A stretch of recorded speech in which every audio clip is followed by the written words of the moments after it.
Oh, Willard. On a roll today. Beginning this morning, the New York City School Board will begin handing out thousands of condoms to the city high school students in an attempt to prevent AIDS.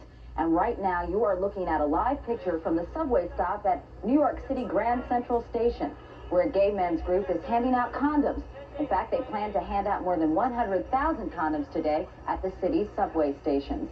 And to further encourage teenagers to practice safe sex, a leading condom manufacturer has announced on Monday plans to market safe play condoms for young lovers early next year. Alan Waltz, chairman of the company that will market safe play condoms, is with us here in our studio in New York. Good morning. Good morning. Why do you plan to specifically target young people in your campaign?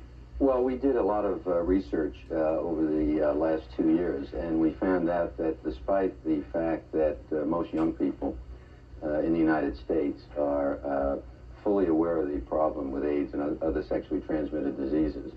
For example, 84% of college students and 67% of high school students state that they have sexual relationships, but only 32% are protecting themselves with condoms. So we decided that we obviously, and all the public health efforts being made, are not having the impact in terms of getting youngsters to change their behavior. So we decided to try to target something directly at them. Let's talk demographics. How old are these kids you're trying to reach? The kids in the study that I'm talking about were... No. The kids you're marketing the condoms high school and college age. In other words, 15 to 21. Wendy Flynn is president of the American Parents Association. She's in our Portland, Oregon affiliate, KGW-TV, this morning. Good morning, Ms. Flynn. Good morning. Do you disagree with this approach of marketing or specifically targeting young people in condom commercials and passing them out in schools? Why don't you make your case against this? Well, at the onset, I'd like to state that the American Parents Association does support positive sex education programs and abstinence-based programs in the public schools. Parents do allow contraceptive instruction from the 7th grade on in many of the communities, and we support communities that have voted that way. However, we are opposed to the distribution of condoms, and we feel that this is putting additional pressure on our youth to perform not only the peer pressure they're getting from their equal peers, but now the adults are saying, we expect you to perform, we expect you to engage in sexual activity at an early age. We are not giving them the necessary refusal skill instruction, the self-respect, the self-esteem that they need in order to prevent getting AIDS. Ms. Flint, what about studies that cite, the one that I know of is the Centers for Disease Control, that cites that 57% of all high school students are involved in some kind of sexual relationship. If they're doing it already, don't we owe it to them to help them protect themselves? Well, the Center for Disease Control also sends notices to school boards. I served as a school board president in my school district, and they asked us and urged us to please teach children abstinence first and foremost in the prevention of the seriousness of the disease AIDS. Please teach them abstinence. Of course, in the secondary schools, if children are sexually active, they are encouraged to use contraceptives.